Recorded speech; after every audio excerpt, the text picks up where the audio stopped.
Is there a second? It's been moved and seconded. All those in favor say aye. Aye. Aye. Motion passes. Does this require a roll call vote then? Go back.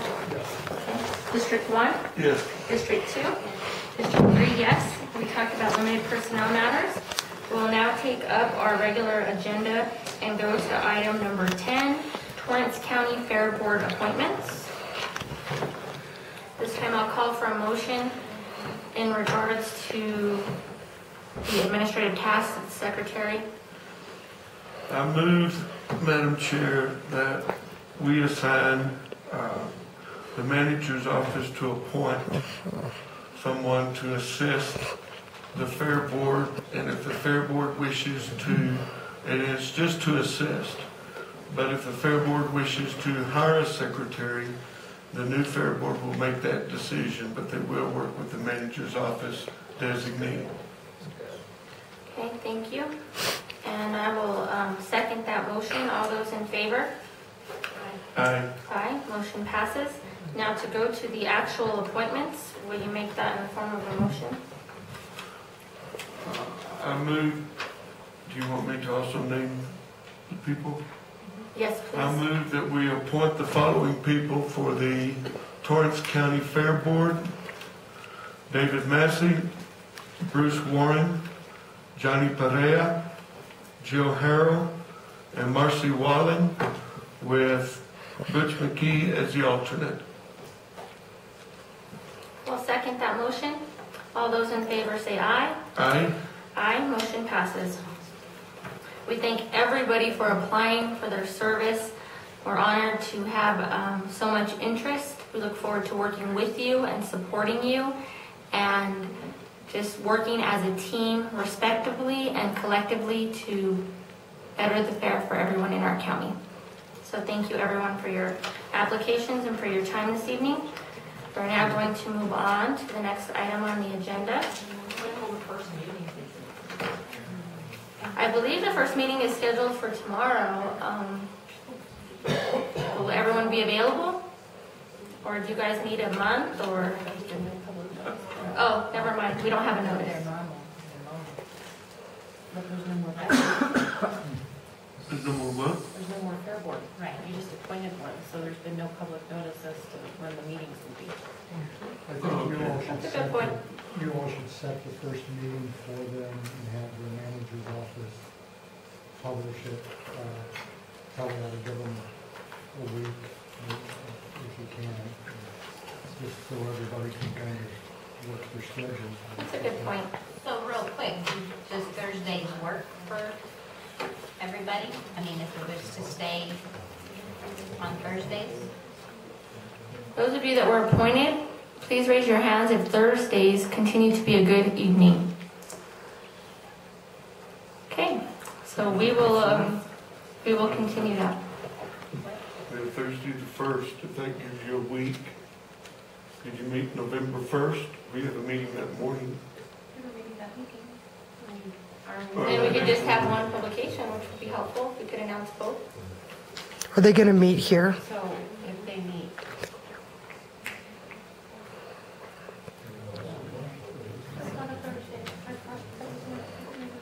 The first? The 1st is Thursday. Didn't you guys schedule one with the trash board?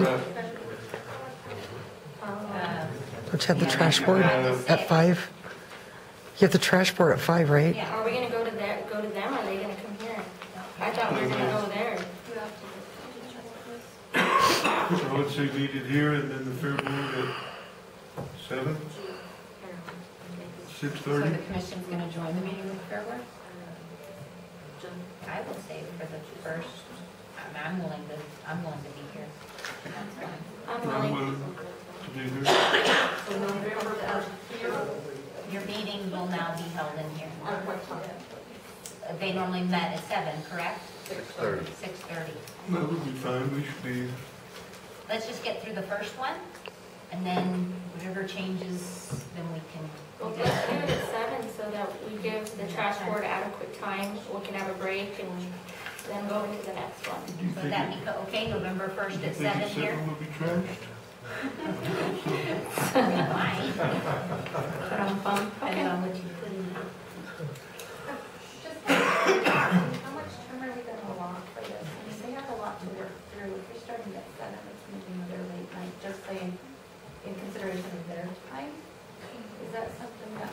think it's just to get them started, and then after that, it can, just because it kind of fell on that same day where all of us are already here. So first meeting might be a long one.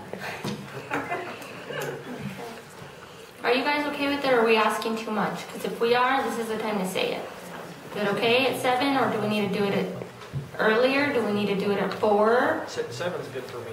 Okay, Johnny? I think 7 would be fine, because I actually don't see the first one as being that long, just because I think it just, and it may be that just to kind of get the ground rule established as to what's going to be expected and so forth. Okay. Bruce? Jill, you can make it from Encino? Yes? Okay.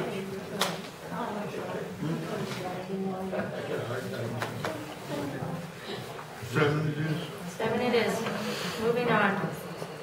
We now go to item number 11. If the newly appointed Fair Board could stay to hear discussion on this item. We go to Fair Board ex officio member status. I would like to state on the record that I was pleased to hear Mr. Perea say that he'd like to work with the Extension Office and the ag teachers. I think that's important. I don't know legally, were you going to look into that, Dennis? I actually did. There's a statute that says that the member of the extension, county extension agent is an ex officio member of the Fair Board.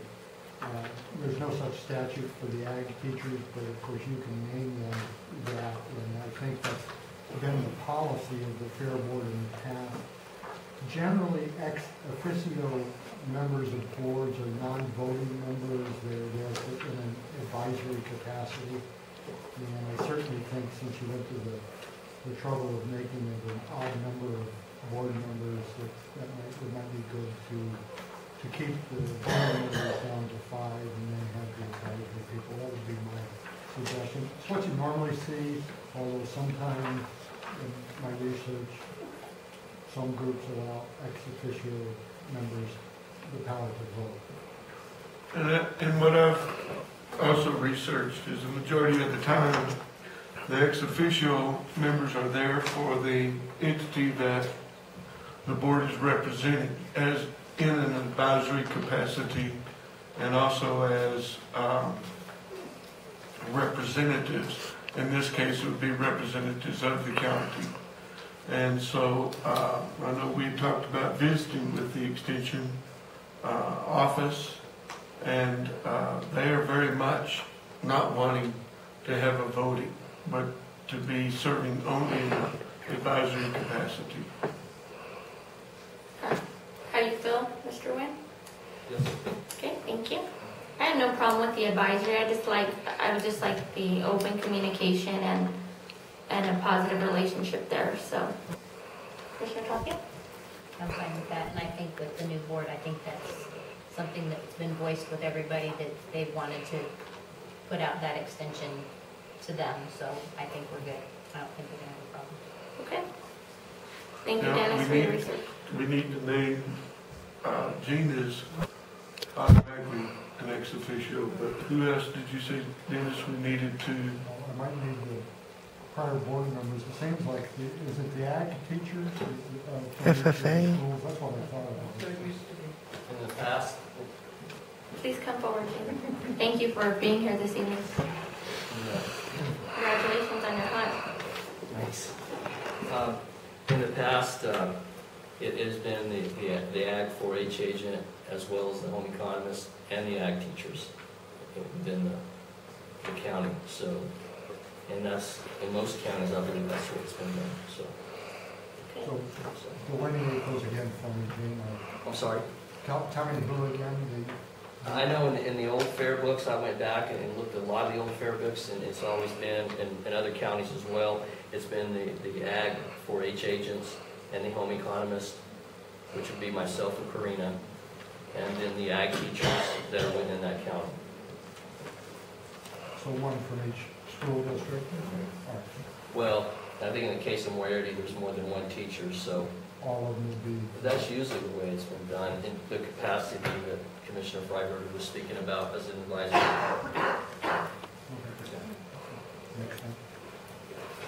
Gene?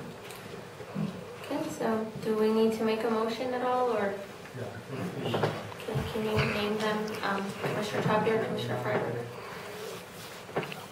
We could move to appoint the members that the county extension agent mentioned, the ag teachers, the 4-H, and the extension agent in Torrance County as ex-officio members that will serve in an advisory capacity with a non-voting membership. I think he also mentioned the home economist out of his office. Is that one in the same? Yes. Is it one and the same, Jane? Yes, the home economist. Is a separate person, right? Yes, Yes. yes. Well, Okay. Corinna's title is home economist 4-H agent, so. Oh, so it's one and the same It's for one and the each agent? same, but in some instances here, it's just been the title, or the person in that position has just been the home economist. So I wanted to make that clear. The home economist also served as an ex-officio member. To include the home economist? Yes. Okay, thank you. Is there a second? It's been moved and seconded. All those in favor say aye. Aye. Aye, motion passes. And very pleased, that was a lot of work, and I just so pleased with the commission and with all the applicants, and I think it's going to be wonderful.